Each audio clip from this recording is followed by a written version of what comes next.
5. They descend with glad tidings and punishment for people.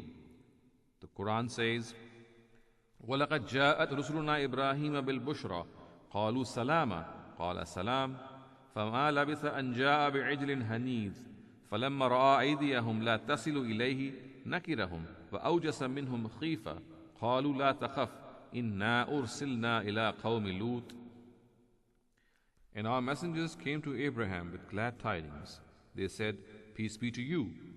Abraham answered, Peace be to you too. Soon he brought them a roasted calf to serve them. But when he saw their hands being withheld from it, he felt strange and a little afraid of them. They said, Have no fear, we have been sent forth to the people of Lot to mete out punishment to them. Surah number 11, verses 69 to 70. Another thing which is incidentally evident from the above verses is that angels can assume the form of human beings and in spite of this do not require food for their sustenance and are free from such wants. 6. They remain busy in glorifying and exalting the Almighty and pray to Him for the forgiveness of those who inhabit the earth. The Quran states, وَالْمَلَائِكَةُ يُسَبِّحُونَ بِحَمْدِ رَبِّهِمْ وَيَسْتَغْفِرُونَ لِمَنْ فِي الْأَرْضِ أَلَا إِنَّ اللَّهَ هُوَ الْغَفُورُ الرَّحِيمُ. And the angels give glory to their Lord, celebrating His praises and seek forgiveness from Him for those on earth. Pay heed, surely it is God who is the forgiving one, the merciful. Surah number 42, verse 5. 7. They claim the souls of people. The words of the Quran are, قُلْ يَتَوَفَّاكُمْ مَلَكُ الْمَوْتِ الَّذِي وُكِّلَ بِكُمْ ثُمَّ إِلَىٰ رَبِّكُمْ تُرْجَعُونَ. Say, the angel of death in charge of you will claim your souls. Then to your Lord shall you be returned.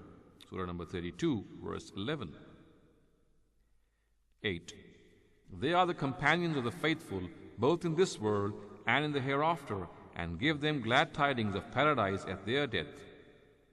The Quran states, إِنَّ الَّذِينَ قَالُوا رَبُّنَا اللَّهُ ثُمَّ اسْتَقَامُوا تَتَنَزَّلُ عَلَيْهِمُ الْمَلَائِكَةُ أَلَّا تَخَافُوا وَلَا تَحْزَنُوا وَأَبْشِرُوا بِالْجَنَّةِ الَّتِي كُنْتُمْ تُوعَدُونَ نَحْنُ أَوْلِيَاؤُكُمْ فِي الْحَيَاةِ الدُّنْيَا وَفِي الْآخِرَةِ وَلَكُمْ فِيهَا مَا تَشْتَهِي أَنفُسُكُمْ وَلَكُمْ فِيهَا مَا تَدَّعُونَ. As for those who said, Our Lord is God, and remained steadfast on this, angels will descend to them with the glad tidings. Fear not and grieve not, and accept the glad tidings of the paradise you used to be promised of. We are your companions in this world, and now we are also your companions in the hereafter. And here you shall be given everything you desire and everything that you ask for. Surah number 41, verses 30 to 31. 9. In the hereafter, they shall be in the presence of God and shall be carrying His throne.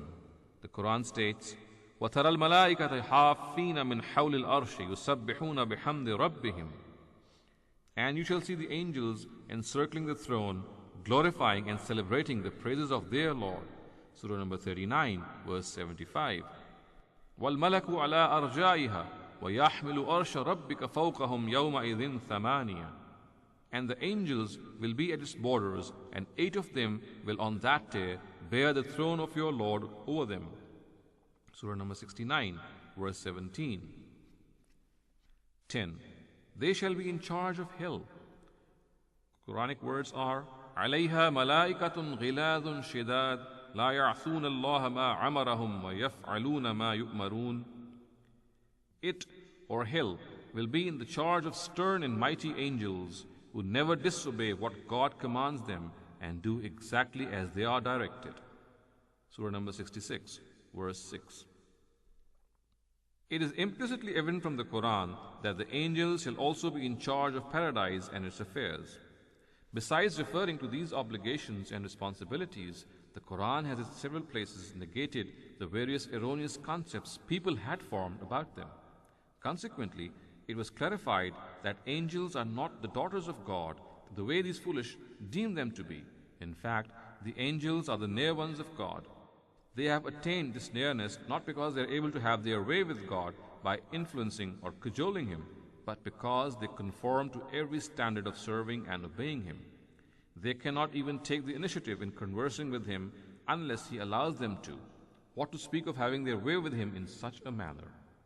Then, whatever they are asked, they reply with all due respect and always speak the truth. They can neither intercede for someone nor take any step on their own. On the contrary, they always await the directives of God and tremble with his fear.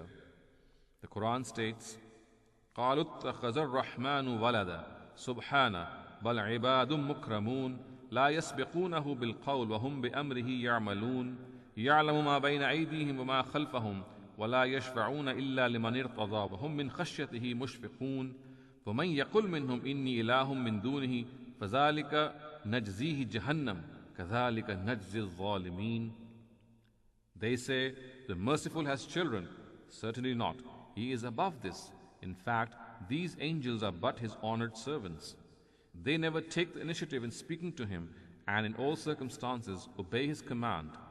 He knows everything what is before them and what is behind them, and they do not intercede for anyone save those whom he accepts, and tremble in awe of him. And whoever of them says, I am also God besides God, so we shall punish him with hell. Thus do we reward the wrongdoers. Surah number 29, verses 26 to 29. Imam Amin Yasir Islahi writes, human intellect has always been curious about the spirits that live in the world beyond, and so vehemently has it remained in going after them that if it has not been able to lay hands on the truth in this matter, it has even adopted the most erroneous and flawed notions about it. The soothsayers and magicians of Arabia regard the jinn, devils, and voices from beyond to be a means to communicate with the world beyond. The astrologers of India would try to unravel the secrets of the unknown world through the paths followed by heavenly bodies. The worshippers of Chinese temples would try to contact the unknown world by means of the spirits of their forefathers.